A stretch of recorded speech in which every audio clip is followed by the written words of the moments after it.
Good afternoon, ladies and gentlemen. My name is Nemeka Onyeka Odereri.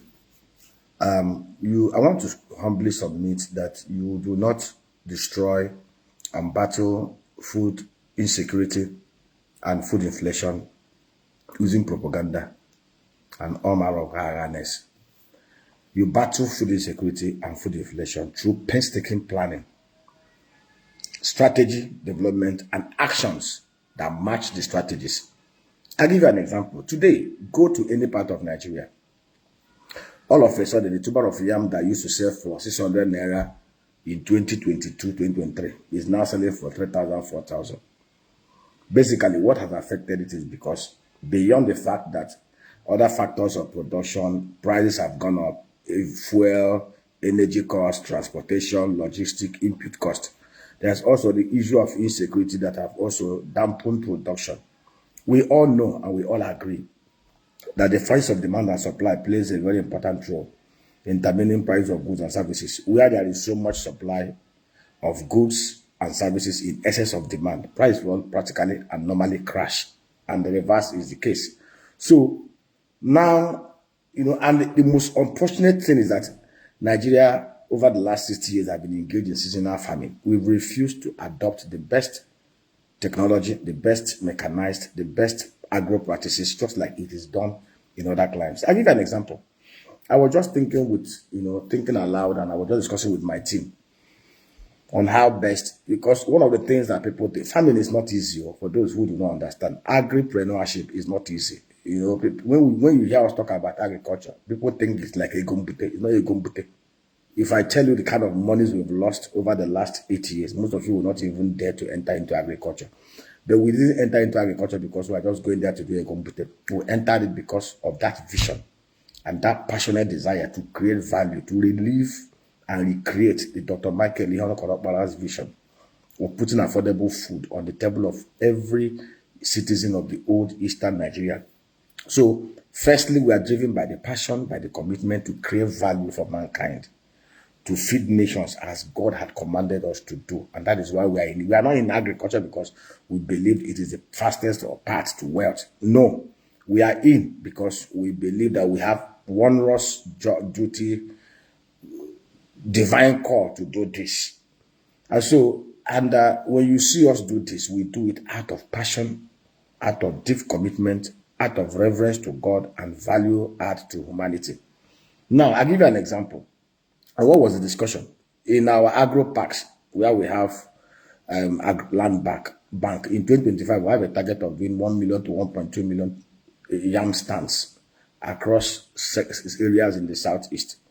And for those of you who do not understand, the southeast today is made up of 5 states, and the population of Ndibo at home is about 22 million estimate.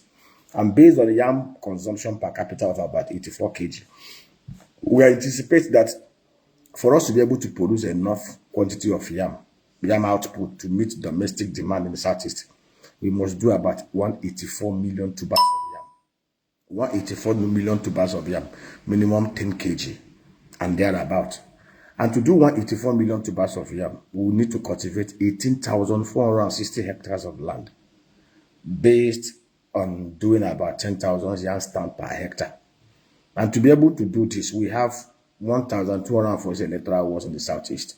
Scientifically, that simply means for those wards who are not in the urban areas where there is land bank, we can do as much as 15-20 hectares per ward.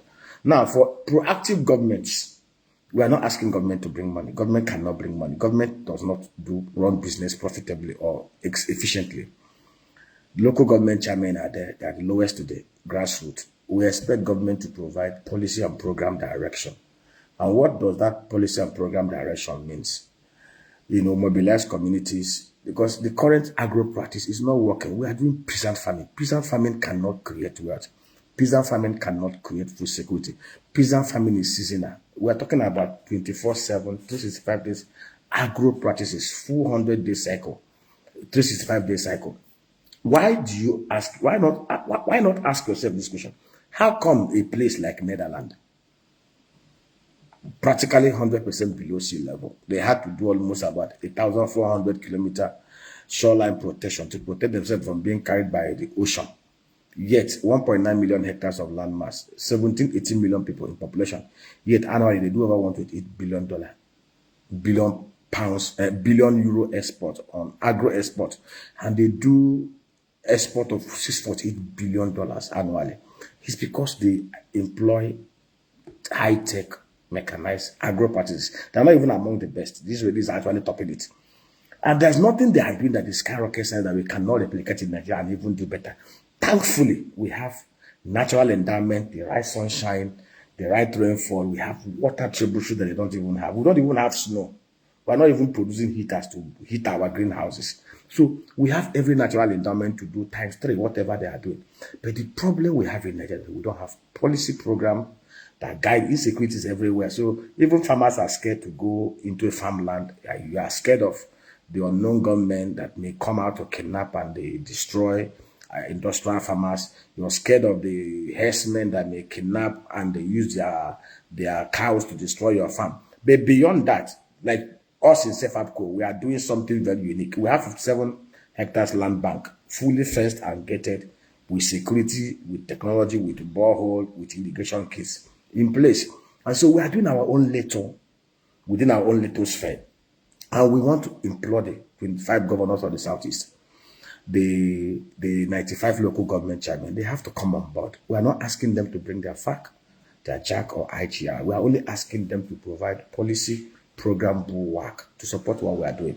So like I said, we just need to cultivate 18,400 hectares of land in the Southeast to be able to produce 184 million tubers of yam, minimum 10 kg, to provide enough domestic supply in such a way, scientific way, that we can keep the price of tubers of yam, big tubers of yam, at less than 3,000, unlike the 8,000 we are buying it today.